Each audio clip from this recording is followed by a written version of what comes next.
Pembahasan kita kali ini mengenai komponen kimiawi sel. Terdapat tabel jenis senyawa dan fungsi. Yang pertama garam-garam mineral, yang kedua air, yang ketiga protein. Fungsi P, media berlangsungnya reaksi kimia dalam sel. Q, membangun jaringan tubuh dan regenerasi sel. R, mempertahankan tekanan osmotik dan keseimbangan asam basa dalam sel. Soalnya adalah sebagai berikut. Pasangan yang tepat antara jenis senyawa serta fungsi yang benar terdapat pada A1P2Ki3R, B1P2R3Ki, C1R2P3Ki, atau D1R2Ki3P. Sel sebagai unit dasar kehidupan memiliki satu unit penting yang menjadi bagian dasarnya yang disebut dengan protoplasma. Protoplasma ini adalah bagian sel yang terdiri dari sitoplasma, yaitu cairan sel di luar nukleus atau inti sel, dan yang kedua adalah nukleoplasma, yaitu plasma sel yang ada di dalam nukleus. Protoplasma ini menjadi tempat terjadinya reaksi kimia sehingga protoplasma ini memiliki unsur atau komponen-komponen kimiawi yang mendukung fungsi tersebut.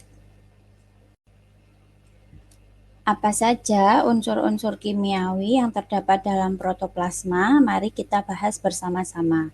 Unsur kimiawi protoplasma terdiri dari yang pertama adalah unsur ini terdiri dari karbon, hidrogen, oksigen, nitrogen, sulfur, fosfor, kalium, kalsium, ada lagi natrium, besi atau Fe, dan magnesium. Selanjutnya, unsur kimiawi protoplasma yang kedua adalah senyawa. Senyawa ini terbagi menjadi dua macam, yaitu senyawa organik dan senyawa anorganik. Senyawa organik adalah senyawa yang berasal dari makhluk hidup dan mengandung unsur-unsur karbon. Terdiri dari karbohidrat, protein, lemak, dan asam nukleat. Masing-masing dari senyawa organik ini memiliki fungsi. Karbohidrat sebagai sumber energi utama, kemudian dapat dijadikan sebagai bahan simpanan dan membangun dinding sel baru. Protein ini memiliki fungsi untuk membangun struktur sel dan jaringan baru, memperbaiki jaringan yang rusak, sebagai sumber energi, mengatur reaksi biokimia, sistem pertahanan tubuh membentuk hemoglobin yang berperan untuk mengangkut oksigen. Lemak atau lipid berperan sebagai sumber energi, penahan panas, bagian dari struktur membran sel, dan mengangkut vitamin A, D. Adapun asam nukleat itu berperan untuk pewarisan genetik dan pembawa pesan informasi DNA.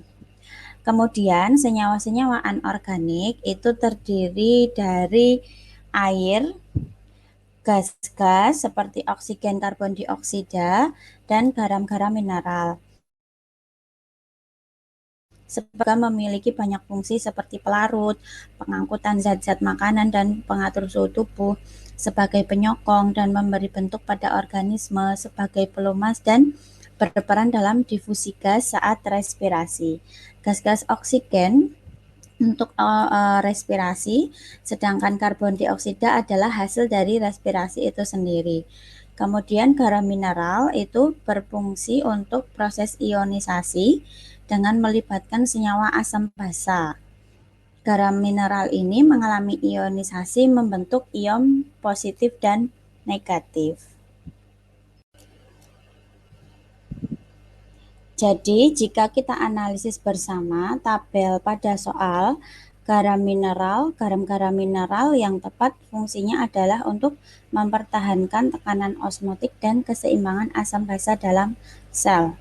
Adapun air sebagai media berlangsungnya reaksi kimia, sedangkan protein adalah membangun jaringan tubuh dan untuk regenerasi sel.